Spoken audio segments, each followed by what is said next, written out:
Vale. Comparto mi pantalla. Compartir. Vale. Y le doy aquí. Vale. Ya os colgué. Mirad, ya os colgué. Ahí va, ¿qué pasa aquí? Os colgué estos dos PowerPoint. Bueno, están en PDF. Os los colgué para que bueno, para que los tengáis. No hay documentación de variadores de frecuencia, así como de máquinas eléctricas, sí hay muchos libros. De variadores de frecuencia, la verdad es que no hay mucha documentación. Entonces os colgué yo estos PDFs. ¿Qué pasa aquí? Ahora no. Bien. Si tenéis algún tema técnico, pararme, que yo no, ahora mismo no os veo. Vale, ¿qué vamos a ver? Vamos a ver, primero, un poquitín, qué es un variador de frecuencia y luego vamos a ver la parte de electrónica. ¿Qué hora es? Vale, vamos a ver la parte de electrónica de potencia que hay dentro de un variador. Y empezaremos viendo los bloques así a grosso modo que hay dentro de un variador. Y mañana veremos cómo se hace la inversión de continua alterna para conseguir una trifásica, ¿vale? Que es un poquitín más complicado. Hoy van a ser muchas diapositivas, pero más sencillo.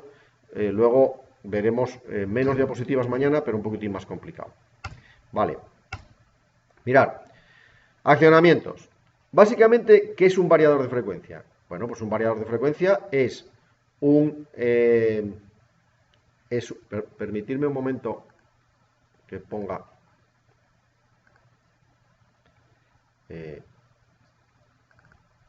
porque yo creo que se ve un poquitín mejor, ¿no?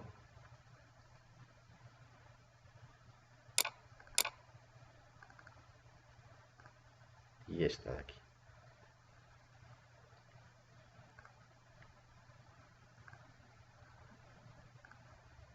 Y esta de aquí.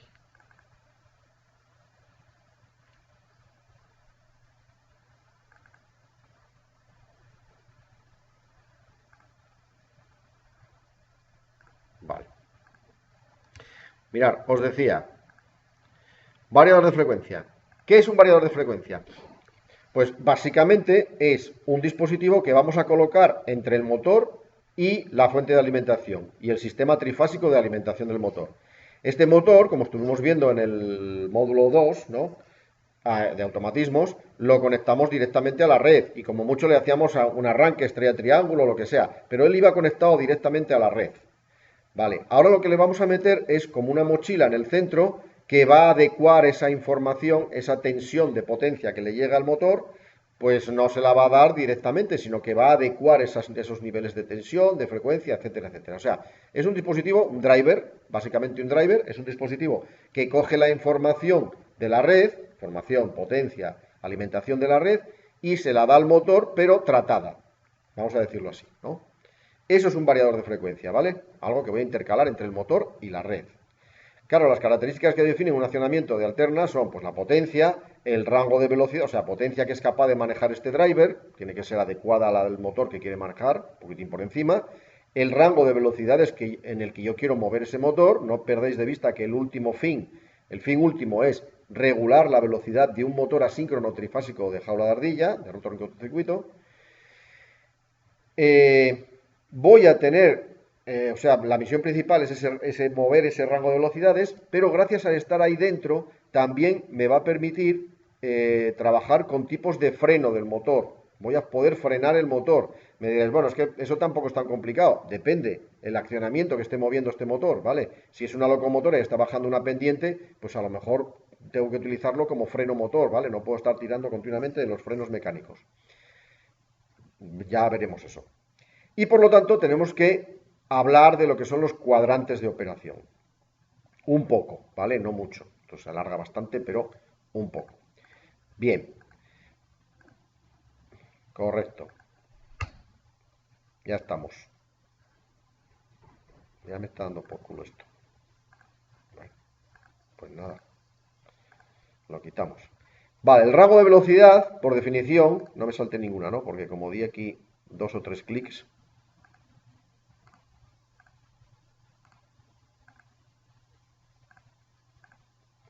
comprende el margen de velocidad para el cual el motor es capaz de desarrollar su par nominal.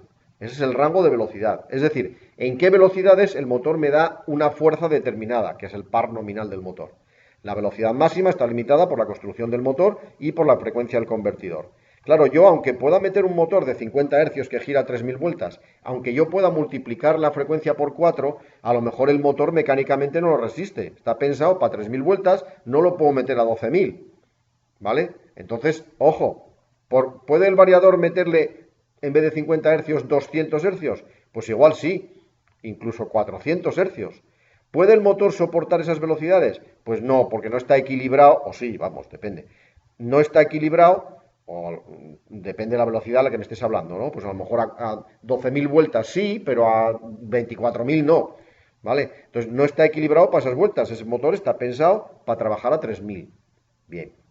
Y luego, el rango de potencia, por encima de la velocidad nominal, el par disminuye proporcional a la velocidad. Es decir, fijaros que lo que voy a hacer es ir aumentando proporcionalmente la tensión y la frecuencia, ¿vale? Quedaros con la idea esa. Si yo meto la mitad de tensión, tengo que meter, perdón, la mitad de frecuencia, tengo que meter la mitad de tensión. Si no, se me satura el núcleo de la máquina y se dispara la intensidad. ¿Gano par? Sí, gano mucho par, pero a 25 hercios el motor no puede ir a 400 voltios, tiene que ir a 200. Bueno, eso ya lo veremos. ¿Vale? Claro, hay un límite, ¿cuál? Los 400 voltios. Un motor que está pensado para 400 voltios, le puedo meter 200, 150, 300, 350, etcétera, etcétera. Lo que no le puedo meter es 500. No puedo meterle 500. Por lo tanto, a partir de la velocidad nominal, que es cuando le doy los 400, a partir de esa velocidad hacia arriba, el motor sí que puede seguir aumentando en frecuencia, pero no puede seguir aumentando en tensión. No le puedo dar más de 400 voltios. Consecuencia, el motor pierde par, ¿vale? Gana velocidad, pero pierde par, fuerza en el eje. O sea, no puedo mover las cargas muy exigentes por encima de la velocidad de sincronismo. ¿Puedo conseguirlas? Sí, pero a menor par. Bueno, esto viene reflejado en estas fórmulas, pero no me voy a parar mucho en ellas, ¿vale? Porque la verdad es que yo estuve a punto de quitarlas de aquí, ya llevo años, porque yo creo que lían más de lo que dan, ¿no? Pero bueno. Tipos de accionamientos. Mirad, cuando un motor mueve a una carga, esa carga se puede comportar de muchas maneras diferentes. No es lo mismo, entender que no es lo mismo mover un ventilador que mover una amasadora, por ejemplo, de un obrador, ¿no? De una tahona, que mover un tren, ¿vale? Que sube y baja pendientes, no es lo mismo, que mover una cinta transportadora. Las cargas no se comportan igual. ¿Por qué digo esto? Porque fijaros, hay cargas que tienen un par constante desde la velocidad cero estamos hablando del par resistente de la carga, ¿eh? Lo que la carga le está exigiendo al motor. Hay cargas, repito, que tienen un par resistente, ¿no? Demandan del motor el mismo par independientemente de la velocidad. Aquí tendríamos que poner algún ejemplo, ¿vale? No tengo ejemplos para todos, se me escapa un poco esto de la física, ¿no? Vale, pensad, claro, pensad, pues yo qué sé, elevar una carga, ¿vale? Elevar una carga, suponiendo que voy aumentando la velocidad, ¿vale? Eso va a suponer, pues, que la carga siempre pesa lo mismo, ¿vale? Por lo tanto, al aumentar la velocidad, en principio tendría que tener el mismo par. Bueno, cargas a par constante, ¿vale? Cargas que van demandando cada vez más par a medida que va aumentando la velocidad, pero de una forma lineal. Es decir, tú me pides el doble de velocidad, pues, o sea, me pones al doble de velocidad, pues exijo el doble de par. Triple de velocidad, triple de par. Cuádruple de velocidad, cuádruple de par. O sea, la carga exige más par a medida que aumenta la velocidad. Estamos hablando del par resistente, proporcional a la velocidad. Pero también existen accionamientos que son cuadráticos. Por ejemplo, esto sería la típica curva de un ventilador. Fijaros, un ventilador en el parado, lógicamente, no exige ningún par. Lógicamente, si está parado, no estoy moviendo aire, por lo tanto, no estoy frenando al motor. Repito que esto es el par resistente, lo que frena al motor. A medida que aumenta la velocidad, él va moviendo cada vez más volumen de aire.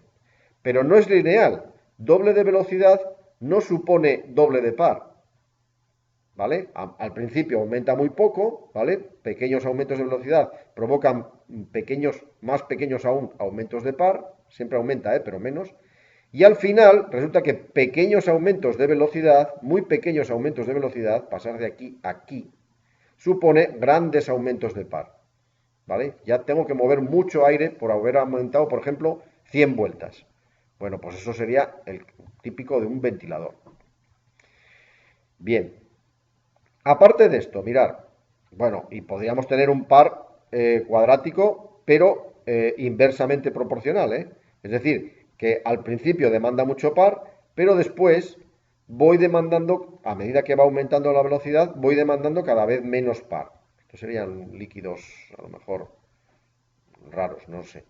La física se me escapa un poquitín, ¿eh? Pero existe ese. Eh, en cualquier caso, claro, yo tendría que ajustar el variador en función de estas necesidades de aquí, ¿vale? El fin último es mover la carga y moverla con unas determinadas características. Bueno, tengo que ajustar el variador. Me van a aparecer todas estas curvas en los parámetros de los variadores. En la mayoría de los variadores, bueno, salvo que cojáis uno muy sencillo, pues estamos hablando de que en los parámetros me va a preguntar el par resistente del motor. ¿Dónde lo saco? Esto es más complicado, ¿vale? Esto al final hay que hacerse, pues, preguntar o a ver quién me puede explicar qué es cada cosa, ¿no? Bueno, pues ya os digo que esto sería un ventilador, pues una cinta transportadora sería incluso el anterior, ¿no? El lineal. Este es más raro, no tengo ningún ejemplo para él, pero bueno, habría que buscarlo, ¿no? Habría que mirar a ver. Bien, fijaros, y luego entramos en lo que se llaman los cuadrantes de operación. Mirad, no quiero pararme mucho en ello, ¿no? Pero podemos pensar eh, que existen 4 cuadrantes. Lo que representa la flecha de dentro es el empuje del motor, por lo tanto del variador, y lo que representa la fuerza, la flecha de fuera, es la inercia hacia donde tira el propio peso, la masa del móvil que quiero mover. Por eso pusimos una vagoneta, ¿no? Entonces, fijaros, en este cuadrante dice la carga arrastra al decelerar. ¿Vale? Quiere decir que estoy frenando, ¿vale? El movimiento es hacia allá, o sea, el movimiento, perdón, de la carga es hacia allá y estoy frenando. ¿Vale? Aquí sería, estoy acelerando, en este, bueno, sería, en los casos contrarios, ¿no? Este sería decelerar hacia la izquierda y este hacia la derecha, perdón, y este decelerar hacia la izquierda. Y en los otros casos estoy empujando, ¿no? En el mismo sentido que va el variador. Bueno, acelerando y frenando. A ver, el ejemplo clásico que vais a ver rápidamente sería en el siguiente. Mirad, si yo tengo un tren, por ejemplo, ¿no? Es el ejemplo clásico para explicar esto. Pero puede pasar con muchas cosas, ¿eh? Las cintas transportadoras o las elevaciones de cargas, etcétera, etcétera. Lo que pasa que en mayor o menor medida. En el tren las tenemos todas. Mirad, la carga, dice en el cuadrante 2, bueno, no sé por qué empiezo por cuadrante 2, porque está arriba a la izquierda y leemos de izquierda a derecha, ¿no? Pero bueno, me da igual. La carga arrastra al decelerar frenando en subida. ¿Cómo es eso? Vamos a ver, yo tengo un tren subiendo, ¿vale? Y en determinado momento tengo que hacer una parada de emergencia. ¿Qué hago con el variador? Pues le enchufo corriente o hago que gire más despacio, ¿no? Imaginaos que está girando, pues está moviéndose hacia arriba, pues a 1000 revoluciones por minuto. Vale, pues lo pongo a 800, 900. Entonces la carga sigue tirando hacia arriba por su inercia, ¿no? Pero el variador tira hacia abajo. Vale, entonces sería, pues eso, arrastrar al decelerar, o sea, el frenado en subida. Bien. El uno, bueno, el 1 es la subida normal, es decir, la carga está moviéndose hacia adelante y el variador está tirando de ella, ¿vale? El motor está tirando de ella. El más llamativo quizás sería este, ¿no? Perdón, el de abajo, el 4. Voy en sentido de las agujas del reloj, ¿no? Dice, la carga arrastra al decelerar y en marcha permanente en descenso normal. Claro, fijaros, esto tiene un tiempo, el cuadrante 2 tiene un tiempo de extinción, ¿no? Es decir, llega un momento que como estoy trabajando a favor, estoy intentando parar un tren que sube, me está ayudando la gravedad. Entonces esto llega un momento que desaparece, ¿no? Desaparece. En el 2, bueno, en el 2, en el 1, tengo una carga arrastrada por el motor. Bueno, este sería el funcionamiento normal, su vida normal. Vale. En el 4, ¿qué es lo que tengo? Tengo un tren descendiendo, pero el motor está frenando. Me explico. Las ruedas del tren giran, por ejemplo, para que el motor estuviera a 1000 revoluciones por segundo, por minuto, pero el motor, pues a lo mejor lo hago girar, le estoy dando alimentación para que gire a 500. Es decir, estoy utilizando el motor del tren, lo estoy utilizando como generador y estoy haciendo un freno motor eléctrico, parecido a lo que hacen los camioneros, ¿vale? Al bajar un puerto, o lo que hacemos los coches, ¿no? Quitas marchas, aparece un par resistente, ¿vale? Al meter una marcha más pequeña, ¿no? De cuarta pasas a tercera y el coche retiene, no tienes que tocar tanto el freno, ¿vale? Aquí ocurre lo mismo, el motor va a retener al tren, pero además con una medida importante, y es que devuelve energía a la red. Es capaz de devolver energía a la red, ¿vale? A la red, si esto está electrificado, lógicamente que estará electrificado, ¿no? Devuelve energía a la red, a la catenaria del tren, ¿vale? Bien. Y el último, que también tiene un tiempo extinguible, ¿no? Igual que el de arriba, que sería el arranque en descenso. Claro, yo tengo un tren parado y para que arranque, ¿qué tengo que hacer? Soltar frenos y ya arranca. No hace falta ni que aplique energía, pero bueno, a lo mejor quiero que la cosa sea un poquitín más rápida, ¿no? Bueno, pues le aplico una cierta cantidad de energía, pero yo no puedo mantener esa energía indefinidamente, porque si no se embalaría el motor, ¿no? Inmediatamente tendré que pasar a esta posición de aquí, ¿vale? Arranque, sí, arranque en descenso, pero inmediatamente pasaré a la 4. Arranque, o sea, descenso en retención. Bueno, eso nos va a pasar con todas las cargas. Unas tendrán más inercia, otras menos.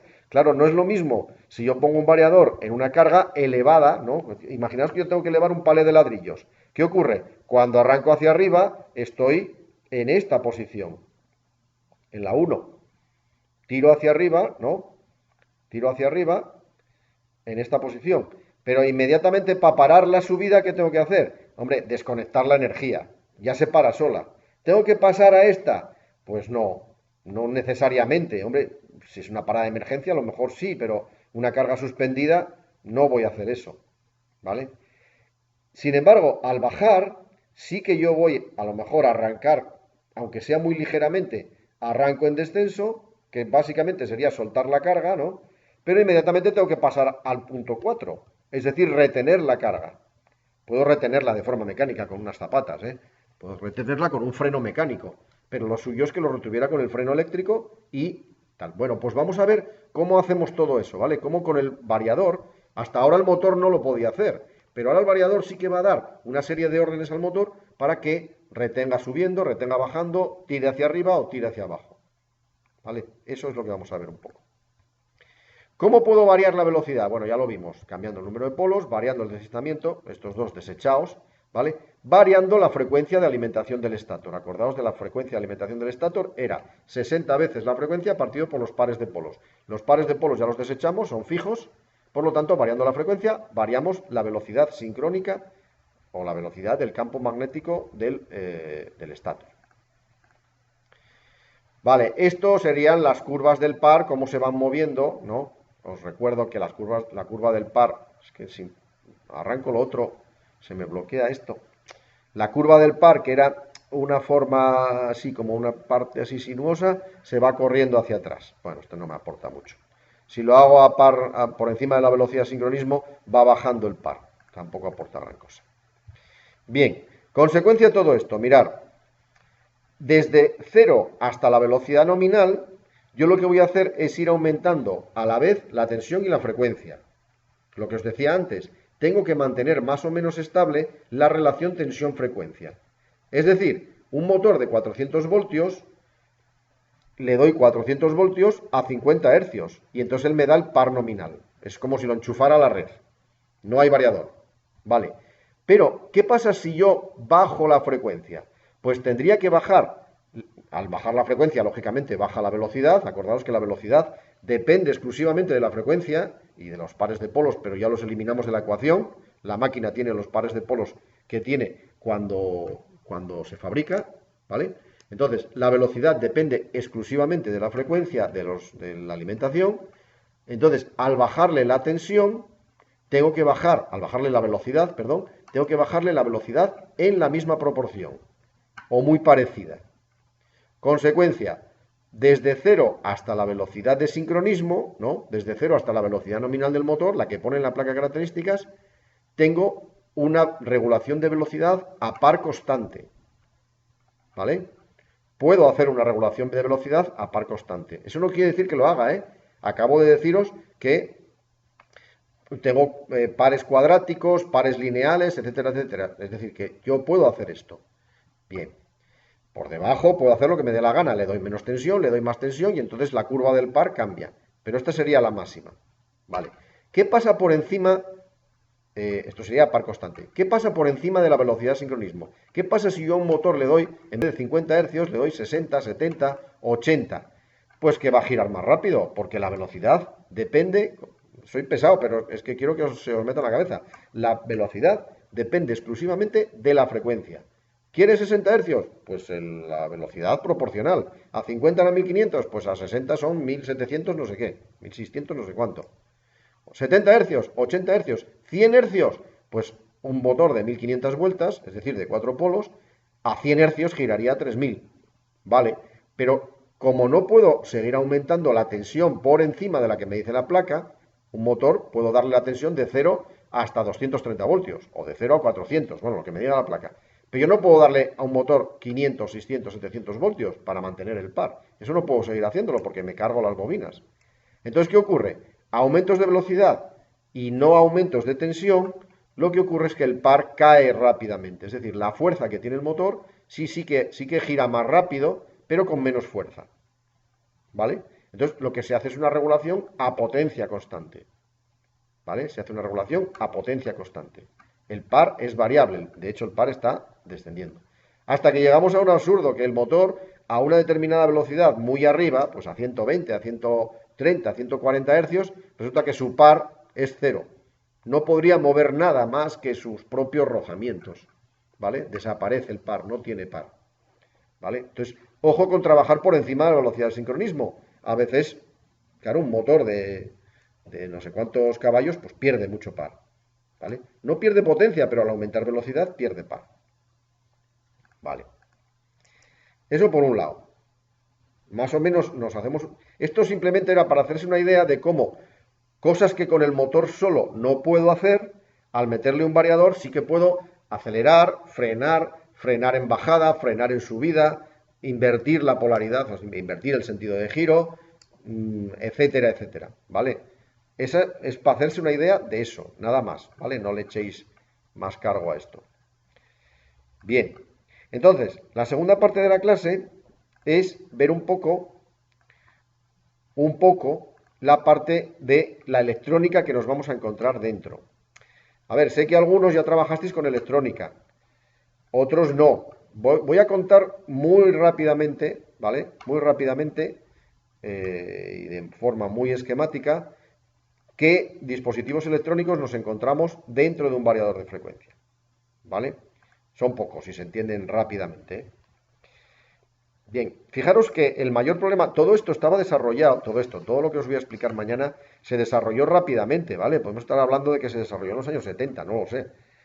La cuestión es que no teníamos dispositivos de potencia para tratar esa señal, esa información. La información sí, vamos, pero lo que no podía hacer es mandarle a un motor 5 caballos, 50 caballos, no se pudo, hasta que no llegaron estos dispositivos de potencia. Vale. Y entonces aquí entramos en el maravilloso mundo de los semiconductores. Los semiconductores no son de potencia, pueden ser de potencia o pueden ser de control, ¿vale? La mayoría de los dispositivos, nuestro móvil tiene un montón de transistores que no son de potencia, son de control. Memorias, microprocesadores, memorias de todo tipo, RAM, EEPROM, etcétera, etcétera. Al final son transistores, diodos, condensadores, sobre todo transistores, y alguna cosa más. Entonces, cuando hablamos de electrónica de potencia, ¿vale? Nos dice, la electrónica de potencia engloba las aplicaciones de elementos electrónicos y componentes asociados a la conversión, control y acondicionamiento de la energía eléctrica. Fijaros, la mayor parte de la electrónica con la que trabajamos nosotros no es de potencia, es electrónica de control, ¿vale? En nuestros móviles puede haber no sé cuántos millones de transistores. pero no están moviendo mucha potencia. Bueno, entre comillas, ¿eh? Hay una parte del móvil que sí necesita una determinada potencia para llegar a la antena más cercana, ¿no? En un transistor, vamos, en una radio, quiero decir, fijaros la degeneración de la palabra, ¿eh? Llamar transistor a una radio. Pues porque en su día las radios no iban a transistores, ¿vale? Iban a válvulas. Y empezaron a llegar las válvulas, o sea, las radios, no, me compré una radio a transistores. Una radio a transistores, una radio a transistores, transistor. Resulta que ahora la radio lo llamamos transistor, pero es una degeneración del lenguaje. Hay muchos transistores dentro de una radio. Vale.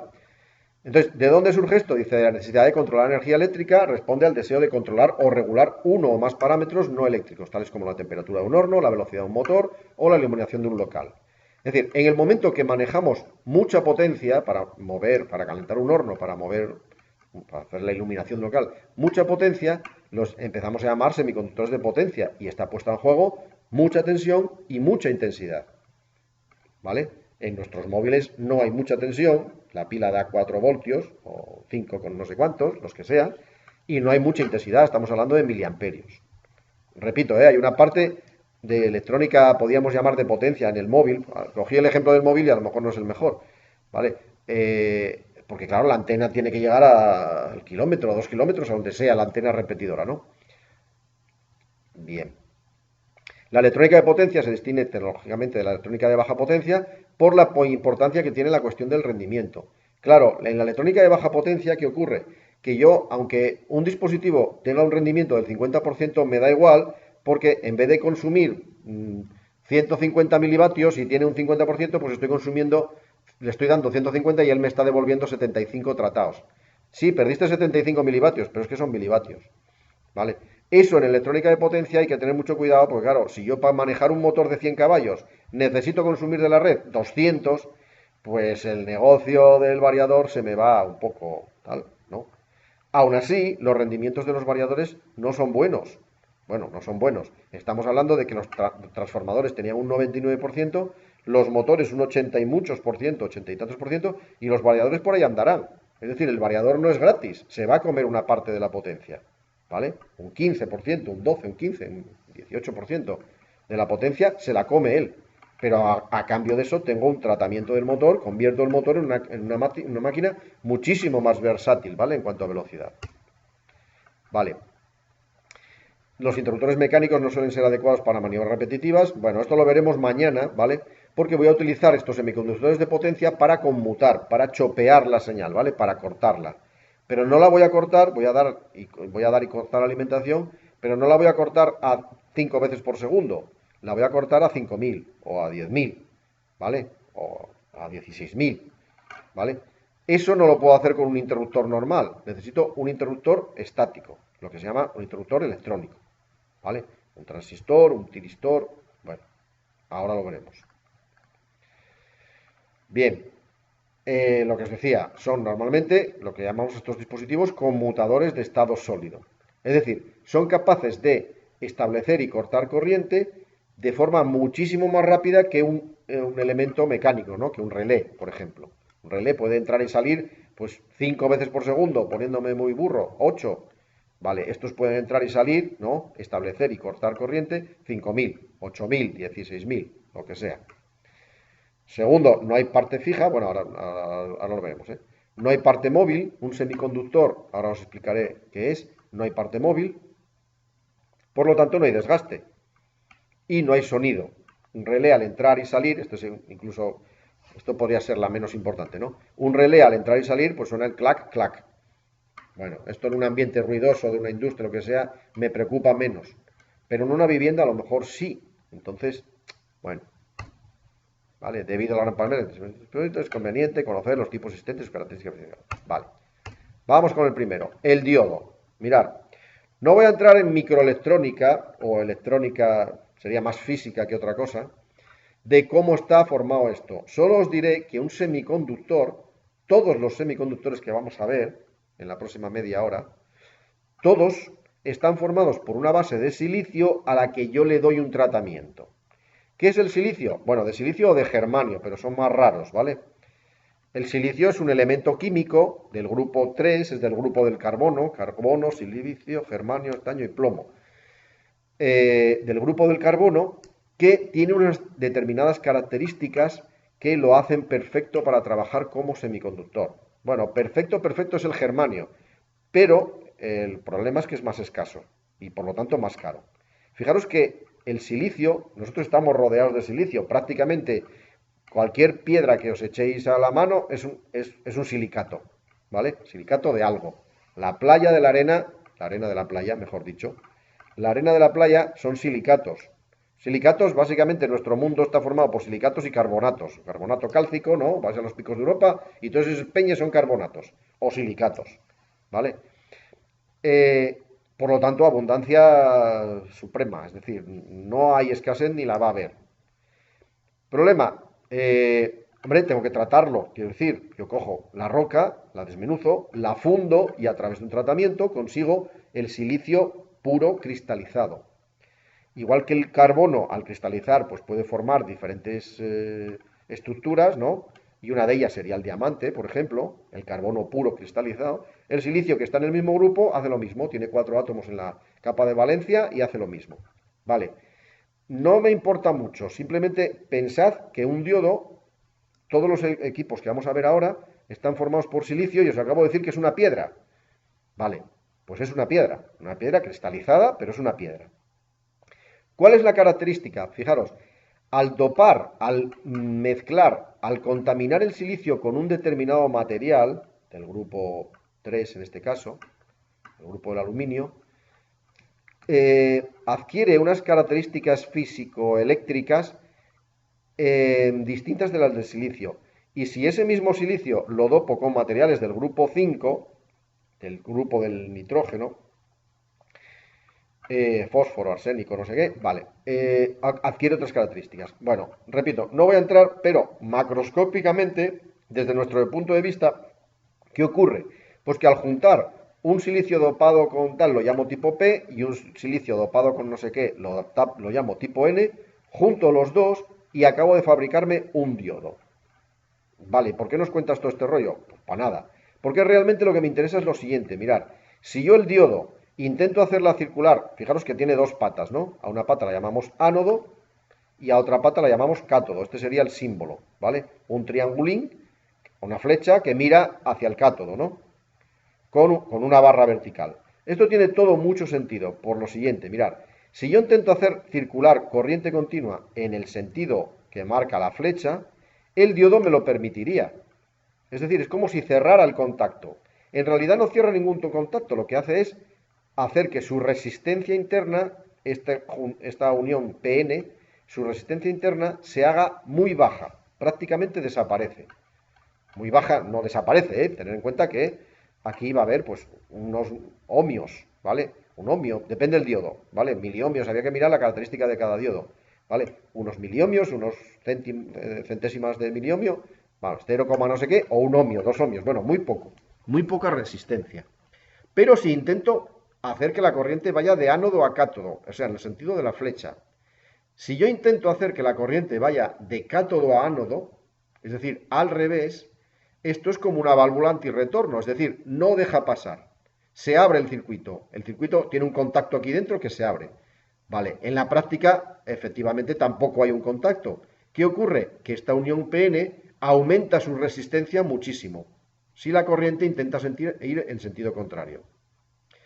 Si os dais cuenta, esto a los fontaneros lo pillan rápidamente.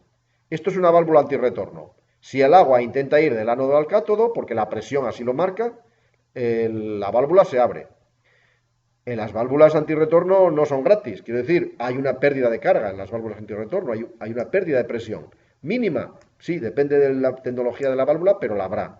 Pues el diodo se va a comer su mordida también, ¿vale? Él también va a tener una pérdida de potencia, mínima, pero la va a tener. ¿Qué pasa en una válvula antirretorno si yo intento meter el agua al revés? Que se cierra. Se cierra y cuanto más apriete, depende de la tecnología, ¿no? Cuanto más presión le meta, más aprieta y menos deja pasar. Pues aquí ocurre lo mismo. Lo que pasa es que aquí, lo que pasa es que al la corriente del ánodo al cátodo, la resistencia se vuelve cero, o muy próxima a cero, nunca es cero. En un diodo ideal sí, pero los diodos ideales no existen. Muy próxima a cero, Y en el sentido contrario, cuando la corriente intento ir en el sentido contrario, la corriente se vuelve, perdón, la resistencia se vuelve muy próxima a infinito. A infinito no puede ser tampoco, pero sí que se hace muy elevada, ¿vale? Megaohmios, muchos ohmios. Por lo tanto, la corriente no pasa, ¿vale? Bien, esto sería la explicación del diodo. Es lo que nos interesa, ¿eh? El funcionamiento macroscópico. ¿Qué ocurre aquí dentro? Que si huecos, que si electrones, que si cargas para allá, que si capa de valencia, que si no sé qué, eso no nos importa. Eso es física que no sé ni por qué la explican tampoco a un ingeniero, porque, en fin. Vale, con lo cual, si tenemos tensión positiva, habrá corriente. Esta gráfica está deformada, ¿eh? Y si tenemos tensión negativa, intento circular al revés, no habrá, polarizo el diodo de forma incorrecta, vamos a decirlo. Bueno, incorrecta no, porque a lo mejor es la función del diodo, ¿no? Y no circula la corriente. Entonces, ¿para qué puedo emplear este diodo? Pues fijaros, lo que necesito, bueno, este me lo salto, voy a ir un poco más rápido.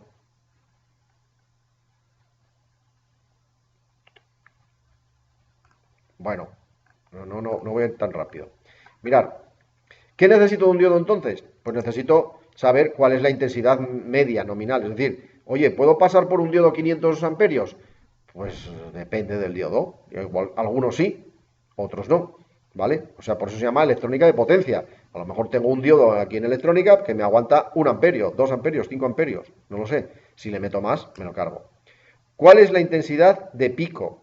Vale, pero a lo mejor el fabricante me dice, sí, puedes aguantar de forma indefinida 5 amperios, pero en un momento determinado, si luego bajas, puedes llegar hasta 8 y no puedes estar más de no sé cuánto tiempo. Puede ser, ¿vale? ¿Cuál es la tensión inversa de trabajo? El diodo, a ver, si yo intento hacer que la tensión vaya al revés, ya dijimos que no deja pasar la corriente, pero eso tiene un límite, es decir, yo a un diodo el fabricante me va a decir, oye, si le metes 50 voltios al revés, perfecto, no deja pasar, se vuelve esa válvula antirretorno, como la válvula antirretorno, ¿no? Si yo le meto 2 kilos, se cierra, al revés, ¿eh? Si le meto 5, está cerrada, no deja pasar. Pero ¿y si le meto 100 kilos, qué pasa? Pues que revienta. Pues aquí ocurre lo mismo.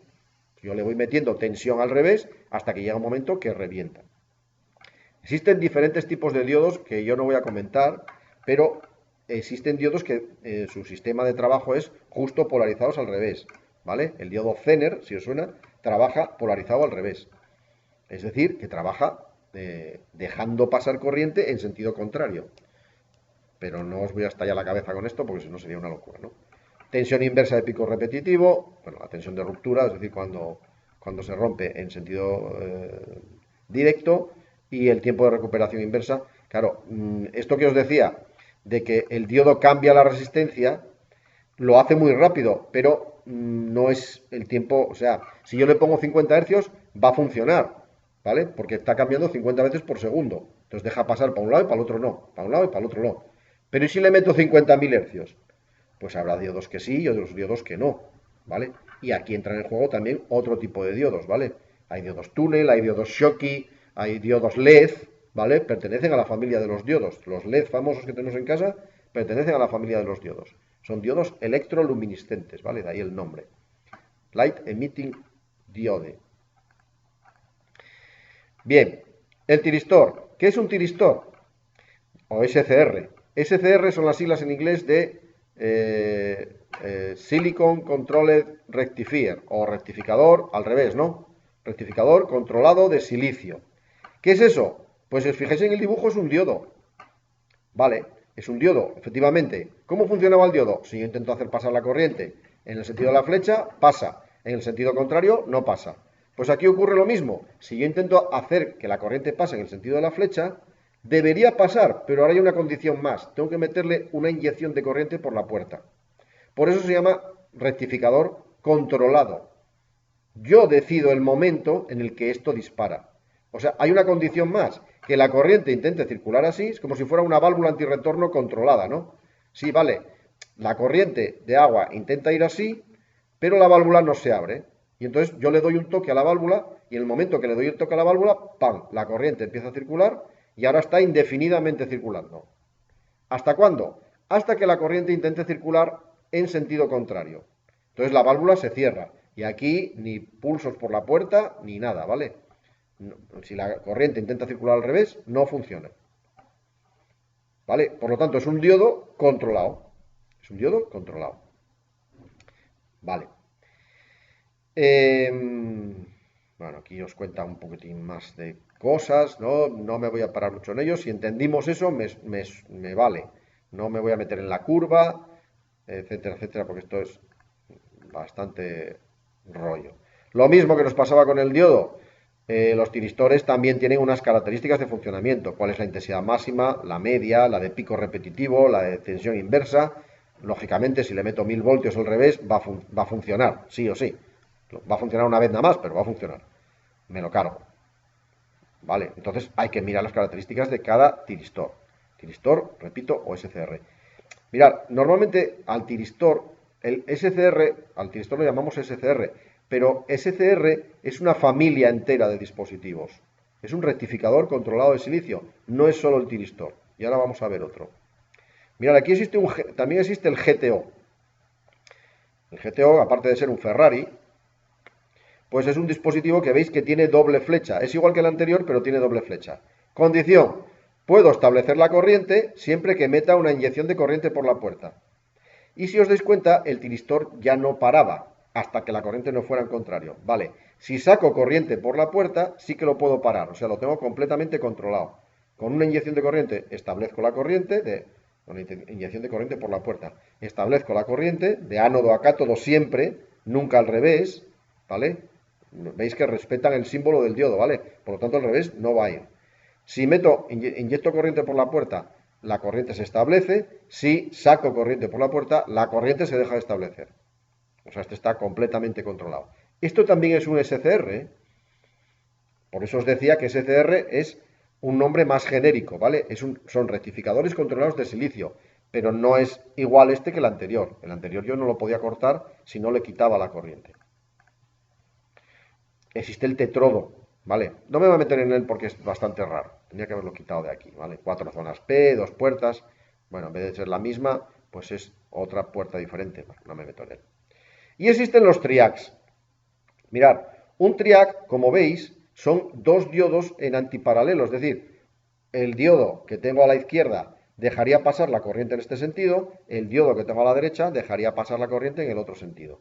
Y entonces la pregunta es, coño, pero si me pones un diodo mirando para un lado y otro diodo mirando para el otro, resulta que la corriente cuando va para acá pasará por el de la izquierda y cuando va para el otro lado para el de la derecha.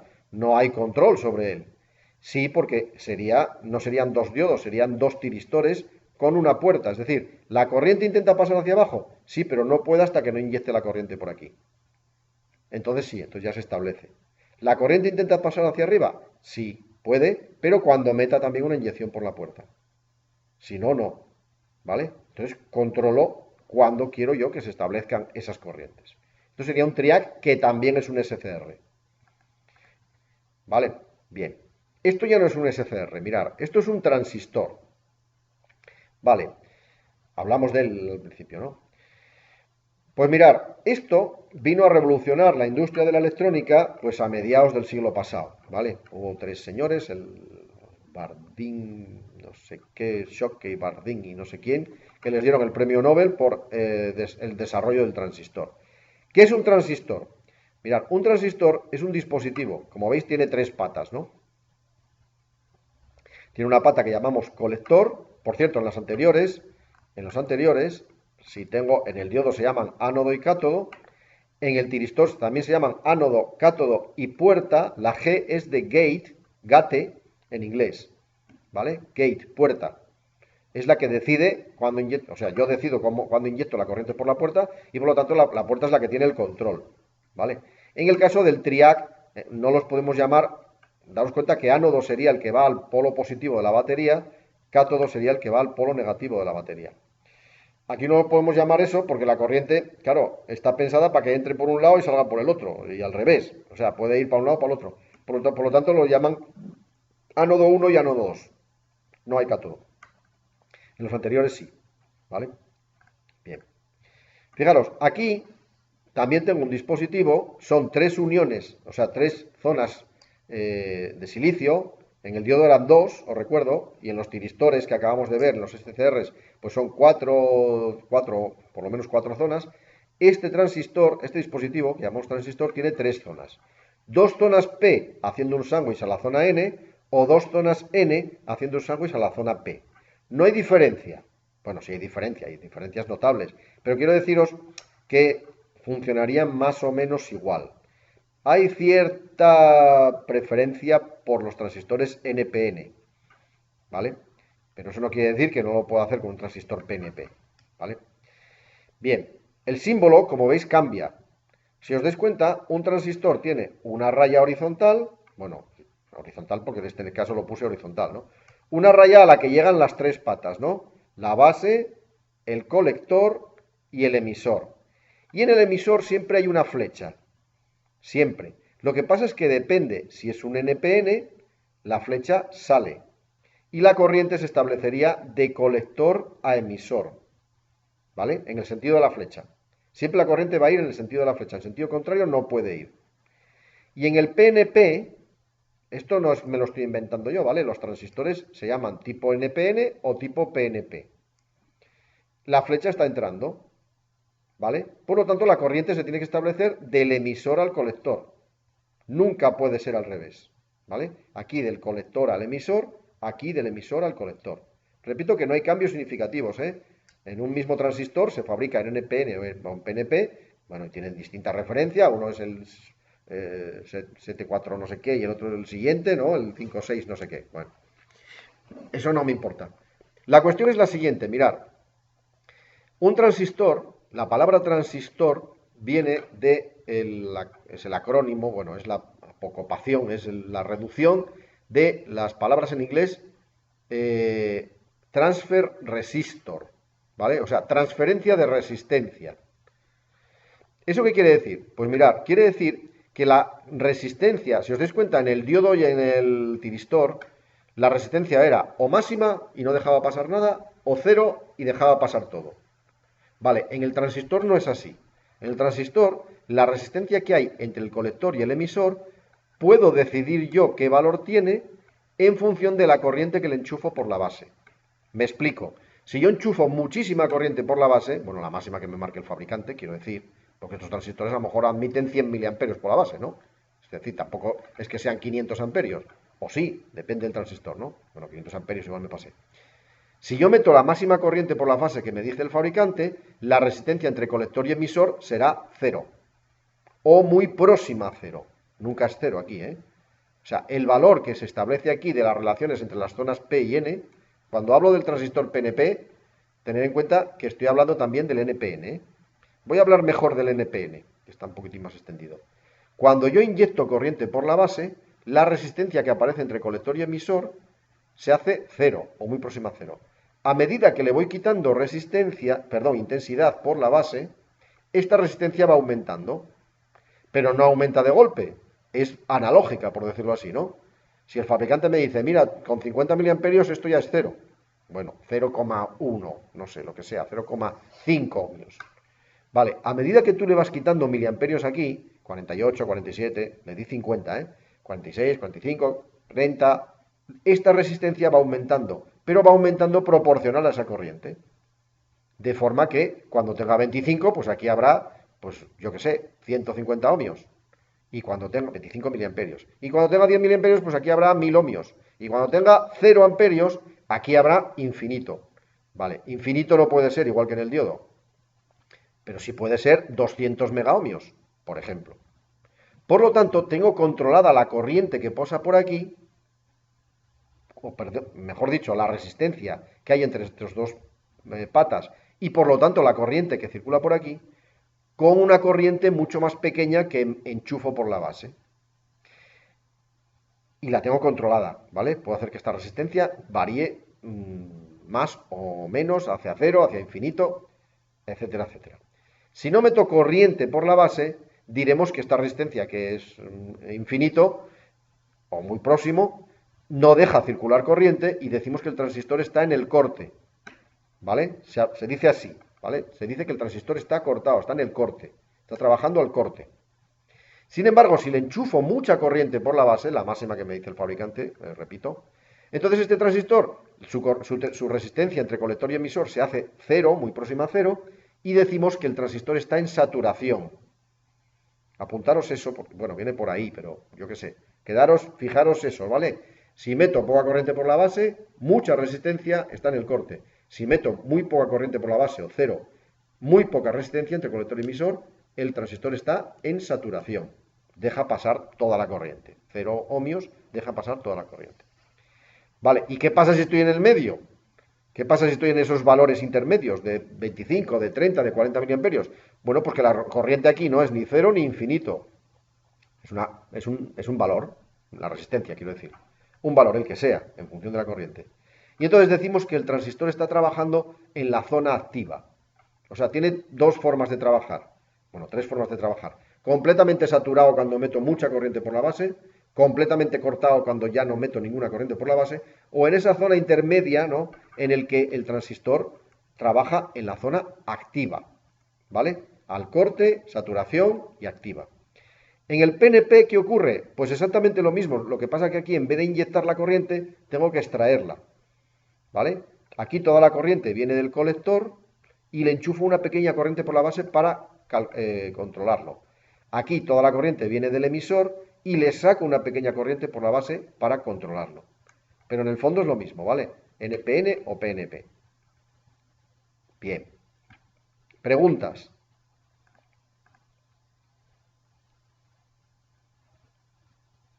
Zona del corte, zona de saturación, zona activa. ¿Vale? Esto que tenéis aquí. Vale. Mutación, saturación, corte. Bueno, nosotros los transistores, vamos a emplear un transistor especial que se llama IGBT, ¿vale? Son las siglas en inglés de transistor bipolar, que acabamos de ver, de puerta aislada. Bueno, tiene un optoacoplador en la base, nada más. Porque no vamos a trabajar nunca en la zona activa. Siempre vamos a trabajar al corte o a saturación. Es decir, vamos a emplear el transistor como un interruptor, ¿vale? Vamos a hacer que pase del corte a la saturación de 0 a infinito, ¿no? Y por lo tanto la corriente se establece y no. Lo que pasa es que a mucha velocidad, cosa que con un relé, dice, me vais a preguntar, coño, esto es un relé. Si le doy alimentación a la bobina, se cierra. Si le quito alimentación a la bobina, se abre. Sí, pero un relé no puedo llegar más allá de los 5 veces, 6 veces, 10 veces conmutaciones por segundo. Quiero decir, no puedo, no, hay unas inercias que llega un momento que no me permiten, ¿no? 10 veces ya sería una burrada. El transistor puedo estar trabajando a 10.000, a 15.000, a 20.000, depende, ¿vale? O mucho más arriba, ¿eh? Existen otros tipos de transistores, los bipolares son los más lentos, de hecho, existen transistores más rápidos, que son los MOSFET, transistores de efecto de campo. Bueno, pero el principio de funcionamiento es el mismo, ¿vale? Si primero hablo del, mirad, un transistor MOSFET va a ser muchísimo más rápido que un transistor bipolar. Y aquí cambian los nombres, ¿vale? Aquí en vez de llamarse colector, emisor y base, se llaman drenador, puerta y fuente. La G es de puerta, la D es de drain, drenador, y la S de source, ¿vale? De fuente, source, ¿vale? Este no trabaja por corriente, trabaja por tensión, ¿vale? O sea, por la base no le meto corriente, le meto tensión. Bueno, en este caso, como veis que la flecha es entrante, ¿vale? Pues sería tensión negativa, ¿no? Pero bueno, sería el equivalente al PNP. Bueno, no es el caso que nos ocupa. El que sí nos ocupa y del cual sí hay 6 dentro de cada variador van a ser los IGBTs, que os decía antes. Isolate Gate Bipolar Transistor, ¿no? Transistor bipolar de puerta aislada.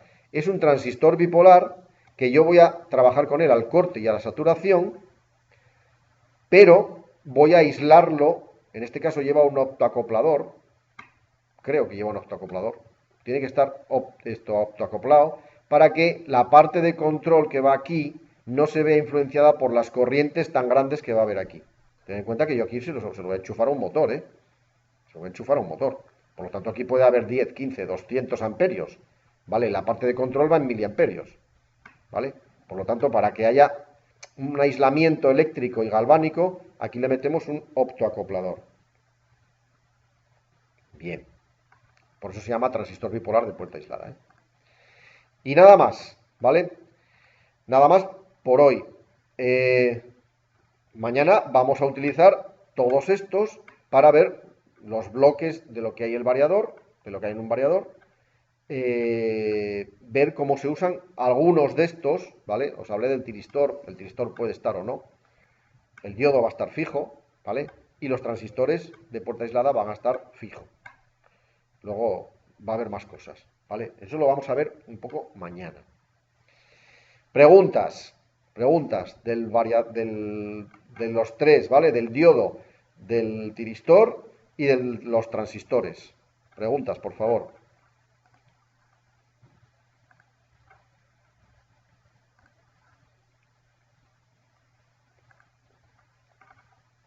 ¿No hay preguntas?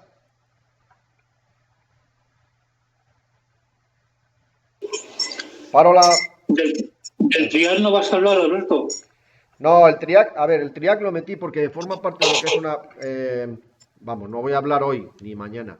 Forma parte de lo que son la electrónica de potencia. No podríamos hablar de electrónica de potencia. De hecho, del tiristor tampoco tal. Pero sí es verdad que es un elemento bastante importante. Por ejemplo, todos los reguladores de luz que lleváis, que tenéis en casa, si tenéis algo de esto para crear ambiente y que le das una rosca y baja la luz de una bombilla de incandescencia, bueno, de una bombilla LED, ahí se haría de otra manera, pero bueno, básicamente tal. Llevan un triac, ¿vale? Suelen llevar un triac. No hay en los variadores, salvo que devuelvan energía a la red, no llevan nada de eso, llevan diodos y transistores. Bueno, y condensadores y bobinas y microprocesadores y todo lo que queráis, pero no llevan eso. Si devuelven energía a la red, sí que pueden llevar triacs, ¿vale? Sí que pueden llevar tal. Eso lo vamos a ver mañana, ¿vale? Vamos a ver cómo vamos a emplear el diodo como rectificador, un rectificador no controlado, porque realmente a mí en los variadorinos pequeños estos, lo que me interesa es rectificar la corriente, convertirla de corriente alterna, trifásica o monofásica, me da igual, a corriente continua, y luego chopearla para volver a convertirla en corriente alterna, pero de la frecuencia que a mí me dé la gana. Vale, en la primera parte, en la conversión de corriente alterna a corriente continua, entran en juego los diodos.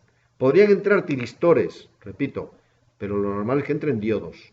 Mañana veremos cuándo entran los diodos y cuándo entran los tiristores. En la mayoría de estos variadores pequeños, como el que tenemos aquí, que son de un caballo, tal, son diodos porque no voy a devolver energía a la red. Si no, serían tal. ¿Vale? ¿Qué ocurre? Que hay una segunda parte en la que tengo que pasar otra vez de continua a alterna. Y ahí es donde entran en juego los IGBTs, los transistores.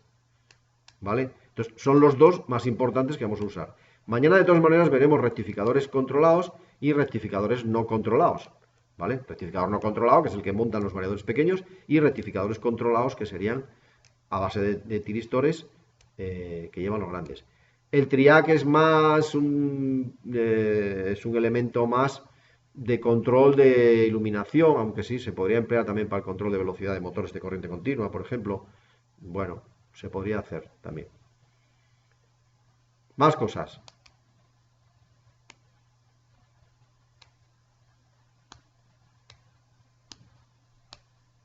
Vale. Voy a dejar de compartir esto y voy a dejar de grabar.